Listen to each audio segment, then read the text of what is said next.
آيفون 7 أخيرا ستطلقه شركة أبل في أواخر هذا الشهر في الأسواق العربية، والذي قامت بعرضه مباشرة لملايين الناس الذين كانوا في انتظاره لوقت طويل.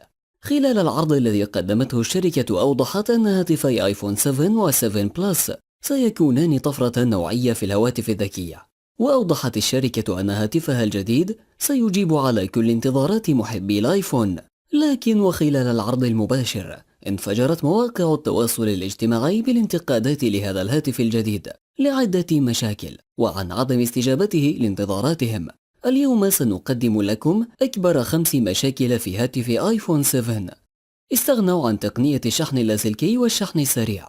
هذه التقنية استعملتها كل الهواتف الذكية المتطورة وكانت موجودة في هاتف آيفون 6، وهذا ما يجعل آيفون 7 أبطأ من حيث الشحن من عدة هواتف أخرى كسامسونج وإل جي. هذه الخطوة اعتبرها العديد من الصحفيين والخبراء تراجعا تقنيا لهواتف آيفون وضربة للتقدم التكنولوجي. شاشة آيفون 7 بدقة 720p. في الوقت الذي تحاول كل الشركات التطوير من شاشات هواتفها، وفي الوقت الذي أطلقت سوني هاتف زد 5 بدقة 4K، أخرجت أبل هاتفا بدقة 720p، والذي يبدو أن العديد من الشركات قد تخلت عنه منذ زمن أو جعلته آخر اختيار في هواتفها. التخلي عن منفذ USB Type-C. تخلت أبل عن منفذ USB Type-C تماما في هواتف آيفون 7 وعوضته بميني USB العادي. من بين مزايا USB Type-C السرعة العالية، حيث تصل سرعته إلى 10 جيجا في الثانية، إضافة إلى كفاءة عالية في نقل التيار الكهربائي، حيث يمكن أن ينقل تيارا كهربائيا بقدرة 100 واط، مما يعني شحن عدة أجهزة من هذا المنفذ، وتوافق تام مع جميع إصدارات USB القديمة والجديدة. التراجع عن هذه التقنية تجعل شركة أبل وسط اتهامات بالتقشف وخفض التكلفة مع الاحتفاظ بالسعر المرتفع جدا. منفذ السماعة انتهى.